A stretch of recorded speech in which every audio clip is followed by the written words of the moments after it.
Hello, this is a video review of Gundam 00 HCM Pro Gundam Kyrios. Now, I wanted to review this as a lightning review. However, as soon as I got this guy, which was well after I was expecting to get him, I learned that he really is not something that you can review in 2 minutes or less. I would be amazed if I can get this review under 10 minutes, to be honest with you, because there's just a lot to this. But that doesn't mean it's good. Now, this is a transforming Gundam mobile suit, which are unusual, but it's an okay looking jet right now. You can see there's a gun on the side.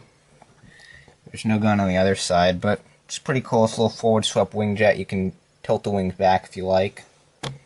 And he does come with a stand that's a little confusing to attach, but it sort of clips over his waist crotch area and just pops out. And yeah, that's just a mobile suit wadded up. Not even wadded up, just legs spread out and shoulder pads flipped up. Though that's not how you're supposed to store his shield. I just put it there because I don't like how it looks spread across, sort of split and fused to, well, it's hard to explain, but actually, you know what? That's how you're supposed to store the shield, where it like split across the wing and it just looks kind of, yeah, I don't like it. And it's a pain to get it to tab into that too. But I actually really sort of improvised this transformation because the instructions aren't that very useful. And of course they're in Japanese, but they have enough pictures, but still. Oh, and by the way, just in case anyone at Bandai is watching this, orange is a terrible color to print instructions in. You can barely read these. Well, actually they're showing up better on the camera than they do in real life, because the paper looks yellowy from the orange and it's just hard to read, and the pictures look washed out, and it's just, ugh. But anyway, it's an HCM Pro, which means it's pre-built when you get it, and you actually get it in robot mode with sort of disassembled. The tail and nose are disassembled. The gun isn't. This is actually the inner bubble back here. You can see there's some accessories up there. And you get the shields also in that bubble. These orange pieces are in there. But for the most part, it's assembled. Now, the biggest problem with this jet is that it's really like a fan mode, because it's not very stable. The legs are just sitting there. The arms are just sitting there. His head can move around. The shield I just sort of put into place there. There's really, these things keep folding around. There's really not much holding his feet just flop around like that. There's really not much holding this together at all. And you can see it you kind of have to constantly move stuff around and pop stuff back into place to get it to look like a jet. But you know what? The biggest problem I have with this guy is the joints. He just has too many joints for a figure of his size. It means he's floppy, sort of doesn't really fall over, but he drifts. As in, because there's just so many small little joints, if you set him in a pose, he will sort of drift slightly, and he'll be like, his feet will still be flat on the ground, but he'll be like sort of thrusting his hips out that way or something. And there goes accessories. Yay. But anyway, what you've seen so far is only half the Gundam, so yeah. Oh, and I don't like how you have to flip these out every time you transform. I keep feeling like I'm going to snap them off. But yeah, it does have a transformation.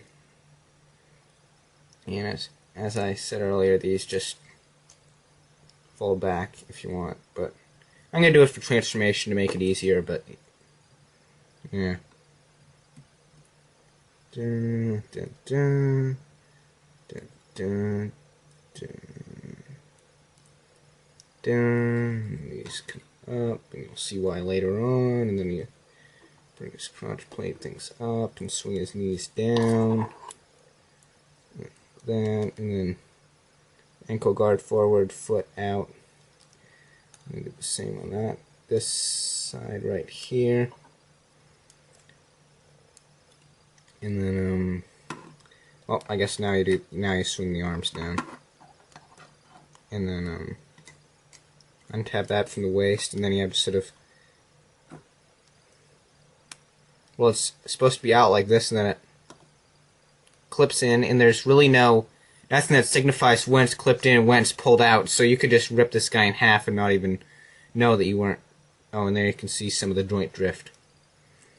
But yeah, and then you swing this back and they tab together up here.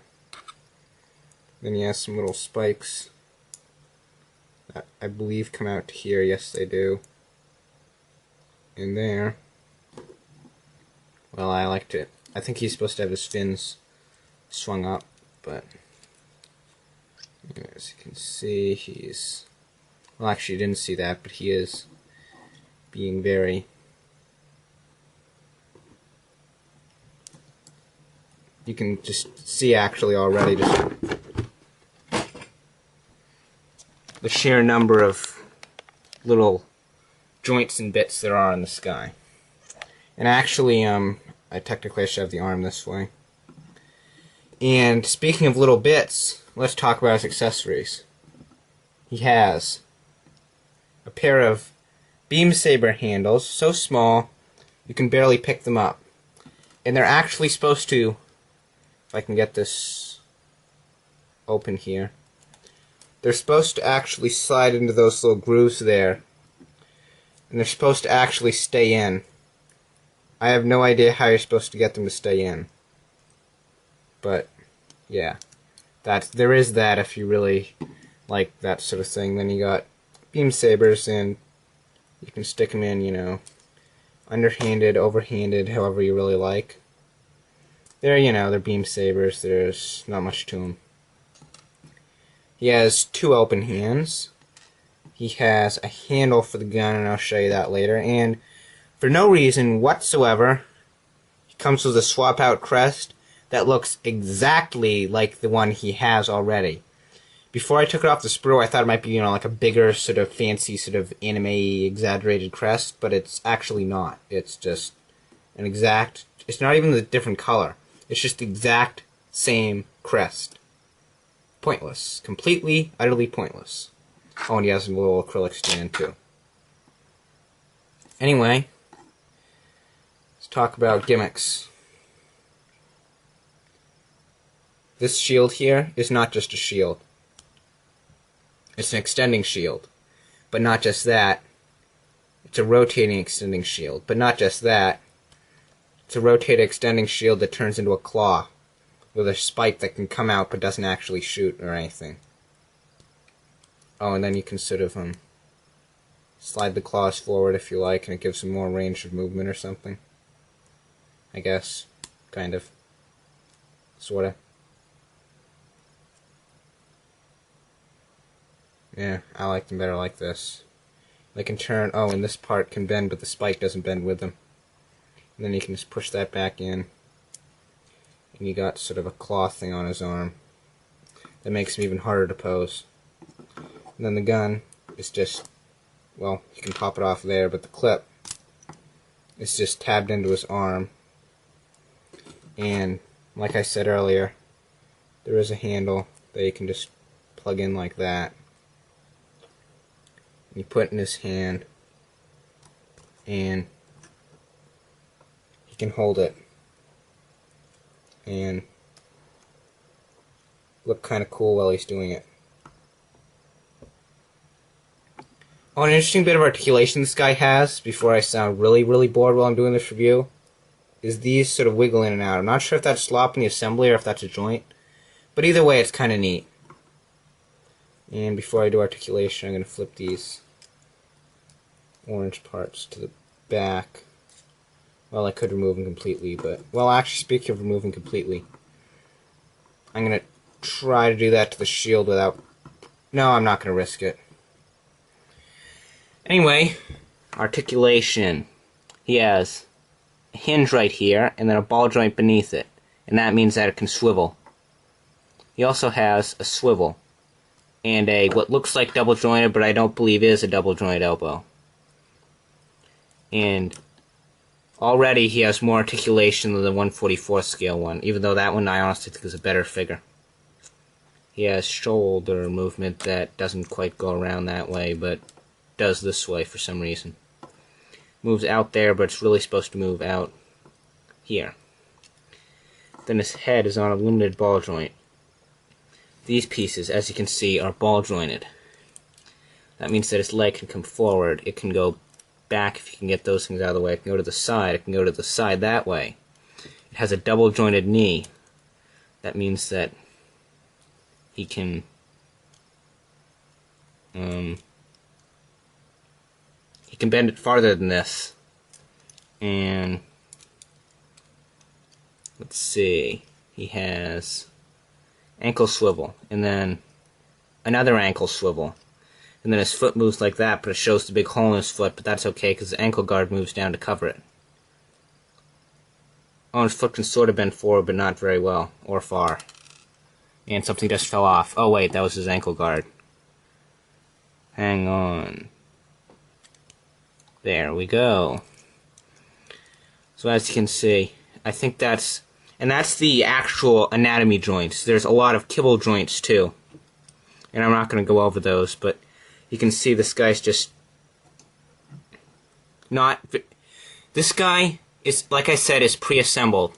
And I honestly feel he has less structural integrity than a model kit. I would honestly, if I was giving this to like an 8-year-old for some reason, I have no idea why you would, but I would probably get them a model kit. Not this. This is floppy. Bits fall off of it constantly, while I've had very few parts fall off of 00 Riser. And also, I forgot what I was going to say, but he is just, I don't know, I just don't really, I like the overall aesthetic of the Gundams, but, I mean, it's cool that they could fit this much articulation and detail and weaponry and whatnot into this smaller figure, but it's just, I don't really, oh, and by the way, one of these joints, I think it was that one there, that gray part there, had little stress marks around it right out of the package. Oh, and speaking of packaging, this guy has very cool packaging that looks like that. Then from the side it looks like that. From this side it has a nice picture of him. I think it does on the bottom too. Yes, it does.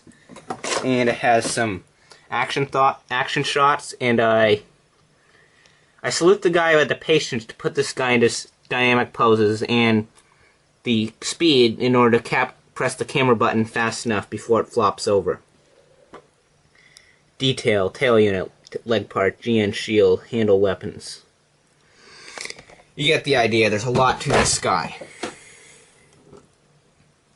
And I set off my alarm clock's light thing, whatever thing that it does. Yeah. That, and it also sounds very breaky whenever you click something together on this guy, which is rare. Most stuff just sits where it is. Like in jet mode, his legs were sitting where they were. His arms, they just don't really have a place to clip in. And one of his leg guards just came off again.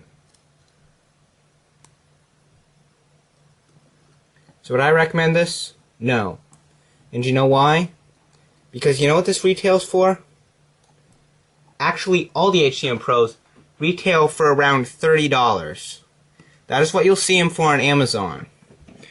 I managed to get this guy and Dynams during a sale on HobbyLink Japan. Hence the very long international shipping that sent him a week late. Anyway, they had him on sale for $2. I thought that was a ridiculously good deal, so I immediately picked up Kyrios and Dynams, and would have picked up the Virtue Suit too, except I wasn't sure if they'd be terrible. And lo and behold, I was right. These are just not that good. I mean, they're cool representations for the size, and I'm impressed by the fact that Bandai can make Gundams this small that are accurate and super articulated, like more than a high grade articulated. Yet they're really... Oh, and by the way, the open hands don't have the hand hinge swingy part. So they just have the ball joint, in case you were wondering. So yeah, I will probably have a review of Dynams up too, possibly even at the same time I put this up, but yeah. This guy is... I'm not at all really super impressed with this guy. I mean, he looks like Kyrios, and I like the Kyrios suit, but it's just, there's definitely probably better representations of him out there that don't do that, and when you set him back up. Now, I'm going to try to put him into a cool pose just to be fair, and I'll try to snap anything, and let's see, what if I bend his... And of course, he's a HCM Pro, so he doesn't have a... Oh, and he has a little ankle tilt, but not enough to be useful. What if I put his gun like that and swung his hand with the gun around like that, and then you can see he's like, that's very sloppy right there, and you can see he's sort of drifting and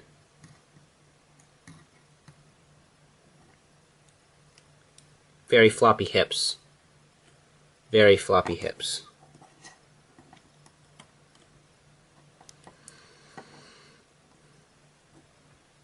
Oh, and I didn't even notice I lost the shin guard because I was messing with his upper body. And because that's like, what, the third time that's fallen off in this video? But anyway, I will put in... No, I guess there's nothing that really needs to be shown with him. Beam sabers go into his hand, the handles he can't hold. You can clip the gun clip onto the gun, which I'm going to do off camera. And meanwhile, you can just stare at half of Bobble and half a snowshoe. There, you can see you can sort of put the clip on it like that, and it looks okay. So there you have it. Kyrios. Not that great. I wouldn't recommend it at all.